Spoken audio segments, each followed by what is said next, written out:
This corner just in front of us here is one of the deepest points of the St. Croix Riverway. The depths in that corner ahead of us have been measured in excess of 100 feet deep. Now this corner here was also quite a problem for the loggers. It was the site of many large log jams, the world's largest, taking place here in 1886. You can imagine lumber stacked as high as that corner rock off to the front right of the boat, over 50 feet high, and then backed upstream for over 7 miles. It took several weeks, several hundred men, teams of horses, log rafts, and finally dynamite to blow this log jam free. It was estimated to be enough lumber in that single jam to build approximately 20,000 3-bedroom homes. Now I must caution those of you in front of the pilot house, we do need to blow the horn one more time for the corner.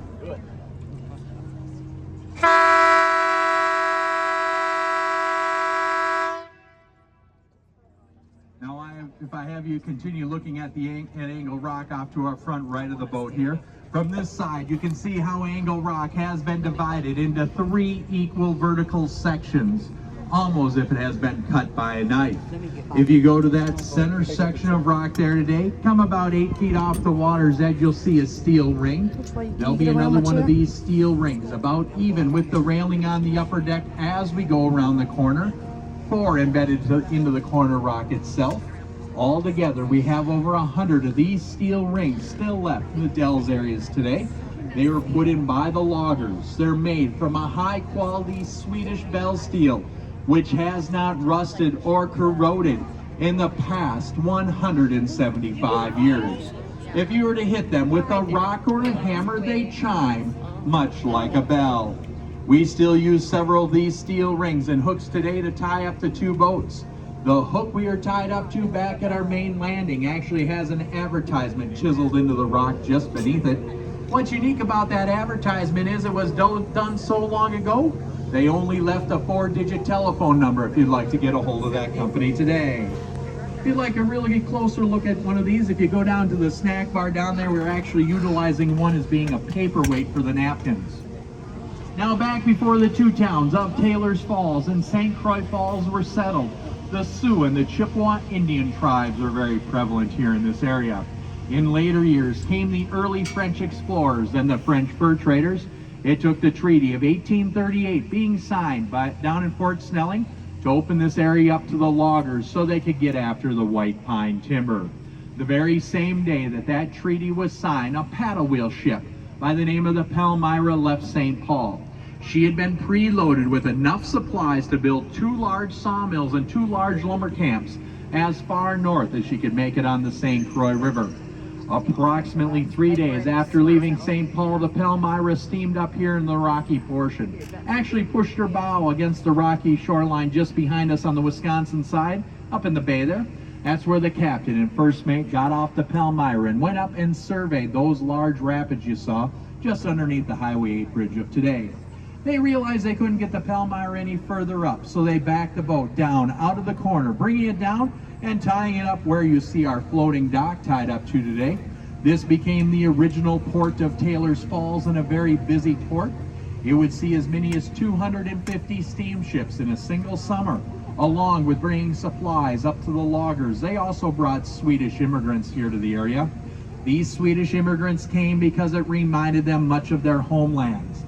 Everything from the color of the water to the length of the growing season to the vegetation itself reminded them much of their homelands. Now as Jack positions the boat, this will bring us to the most significant rock formation on our trip today. It is the large stone cross for which the St. Croix River received its name from the French explorer Daniel Duluth in the year 1679. Now the story goes that Father Hennepin and Daniel Duluth had left Lake Superior up in Madeline Island, and they were looking for a north-south passage between Lake Superior and the Gulf of Mexico. They hired a Native American guide. This Native American guide had them paddle upstream on the Brule River, which flows north into Lake Superior. They made a small 2.5-mile portage across a swampy, boggy area and entered into the headwaters of the St. Croix. Early one afternoon, they got to this point in the river. found the large stone cross and named the river St Croix, which is French and means Holy Cross. Now the easiest way to find the cross is simply go off to the left-hand Wisconsin shoreline, follow the shoreline downstream, go downstream beyond the large bay. Once you find the tallest bare vertical cliff beyond that large bay, Jack has got the boat heading directly for it now. You should be able to see the large stone cross on the upper half of that tall bare vertical cliff. Now you start at the water's edge, you go halfway or 20 feet up. That forms the bottom of the cross. You go 10 feet up from there, you'll see two notches.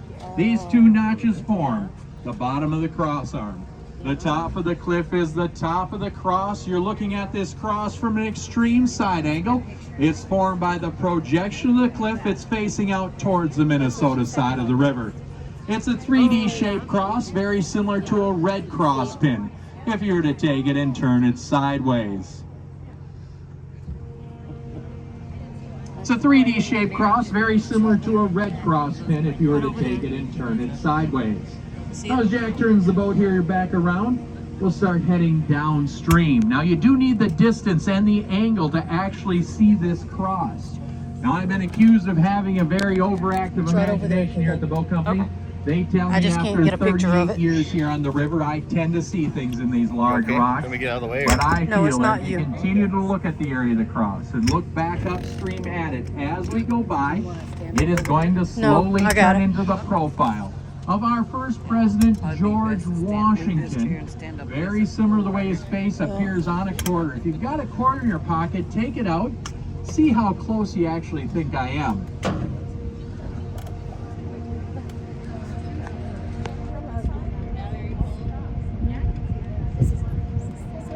Now the cross itself is coming up. It's just on the front left side of the bow of the boat here at this point in time. As we go by though, if you slowly watch it, it will turn into the profile of George Washington. That large notch which forms the bottom of the cross becomes his chin. The left or upstream cross arm turns into his nose. There's a slit for the eye. The right or downstream cross arm turns into tufts of hair, much like the wigs they used to wear during that time period. You'll actually have to see his neck with his Adam's apple heading down towards the water.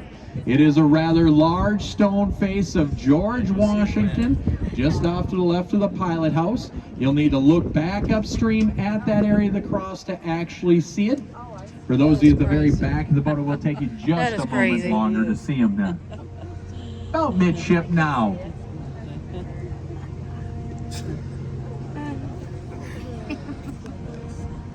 That's so weird. Well, was I the only one who was able to find George there today? Did I get a few of you? All right. Prior to this boat company being founded in 1906, he was known to the early steamboat captains and loggers as the Old Egyptian. Please keep in mind that all the rock formations we do point out today are all naturally formed, and they do take just a bit of imagination to see some of them. People often tell us so. After one or two martinis from Abby down at the bar, you can see just about anything here in the rocks of the Dells. You missed your cue. Now, as you can see by the left-hand shoreline here, we are approaching the end of the Upper Dells area. You'll see how abruptly this rock ends. It turns into sand, later on into sandstone in the highway cut ahead of the boat. The rock of the Dells is basalt, and it was formed nearly 1.1 billion years ago. It's a very hard rock, harder than most forms of granite. Locally, it is quarried over in Dresser, Wisconsin, used for the railroad bedding throughout the country and decoration around the outside of the home. Now, Dells is a French word spelled D-A-L-L-E-S, and when roughly translated means water running through a deep and rocky gorge. As I said, the water of the Dells has ranged between 40 to 60 feet in depth, except back in the corner where it was over 100 feet deep. As we continue to go downstream here today, it will become quite a bit shallower than that. Today, well, we're going to see as little as about 12 inches to as much as about 6 feet deep in the main channel, quite a bit less than that in the rest of the river. Today, you could walk from the left-hand Wisconsin shoreline here over to Folsom Island, which we're about to go around. And if you were to pick your path wisely, well, you could make that crossing without even getting your ankles wet. Now this gives me a little opportunity to tell you about the boat that you're riding on today, the Taylor's Falls Princess. This is the company's second attempt at an authentic paddle wheel boat. The Taylor's Falls Queen was our first. We were tied back up next to her at the dock there. The Taylor's Falls Queen was built back in 1981 down in La Crosse, Wisconsin, built out of a modified barge hull. Now the hull itself, or the boat itself, the Queen itself is 20 feet wide, 80 feet long, fully loaded, carries 149 passengers, weighs 46 tons, and draws, well, about 23 to 24 inches of water. Shortly after getting the Queen and putting her into service, the company realized we needed a vessel, if possible, that could carry many more passengers and hopefully draw even less water. We started looking for a naval architect to design us a boat to do just that. We found one out of Seattle by the name of Guida Perla. Today, his big claim to fame, and he has the world's largest authentic paddle wheel boat working in North America. It's actually stationed up in Anchorage, Alaska. Now, this is the first of 11 copies of this very vessel he has working on riverways in North America. Of course, this is the first, so we think the Princess is pretty special. She's 23 feet wide, 80 feet long. When fully loaded, will carry 250 passengers, weighs approximately 33 tons, and draws just 17 inches of water, which is an extremely shallow draft for a boat of her size, and is due basically to three main reasons.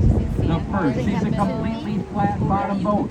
There is no keel whatsoever on the bottom to hold us up on anything. This makes us very buoyant for our size.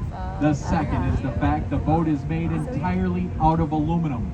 This cuts over 20 tons off of her gross weight, had she been built from steel like the Taylor's Falls Queen. And the third and most important on both boats are actually the paddle wheels or stern wheels at the rear of the boats. They are the only means of propulsion. Now this actually allows us to put the propulsion system 2.5 inches above the bottom of the hull. This makes the Taylor's Falls Queen and Princess the first two authentic paddle wheel riverboats to be this far north on the St. Croix since 1924. Located on the lower deck for your convenience is a small snack bar, and off to the left or port side of the boats are the restrooms. Other than the primary use of excursions, which you're riding on today, the boats are also chartered out. Anything from proms to square dances to business meetings to probably our most popular of wedding and wedding receptions. We've actually had over 500 weddings to date on the two boats. The first one is still the most memorable, and well, I get just a little piece of the story, so I like telling it. Now you see, the bride actually had to wait about a month and a half for the Taylor's Falls Queen to be completed back in dry dock in 1981. Well, as you can imagine, my former boss, Captain Mike, well, he was just a little bit nervous. It was his first trip on a brand new boat, and it was a wedding besides. Well, the bride saw this. She walked up to Captain Mike and she told Mike there was no reason to be nervous. She was being married for the third time.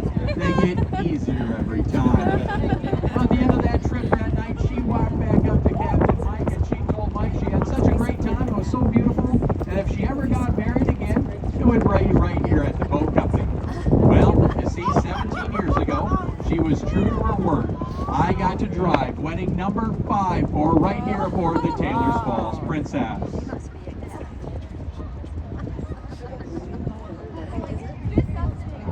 Now, as many of you may know, we've been traveling through the interstate state park system here.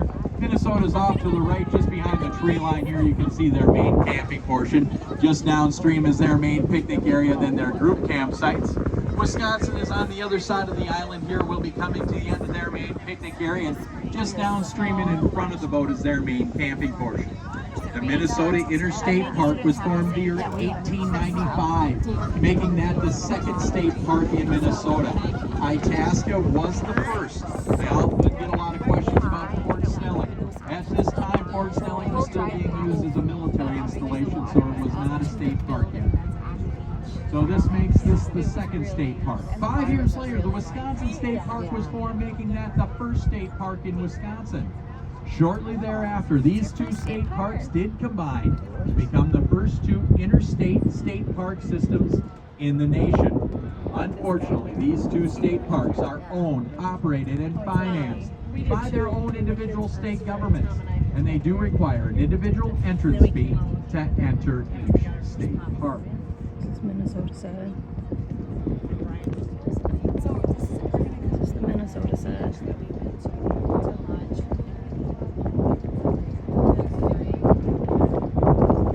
Now, I'm sure by now some of you have noticed a brown shovels root beer tinge to the St Croix River. Well, this is not due to pollution or iron ore deposits. It's actually due to a tree. It's a tamarack tree. It grows up north near the source of the St Croix River. They grow in wet, swampy, boggy areas. Now, these trees lose their needles every year. Their needles, along with the bark, give off a minute amount of added organic acid, much like a flintlock would. The National Park Service, who monitors the water here quite closely because it is one of the original wild and scenic riverways set aside by the 1968 Act of Congress, well, they tell us that this river is one of the cleanest rivers left in the nation today.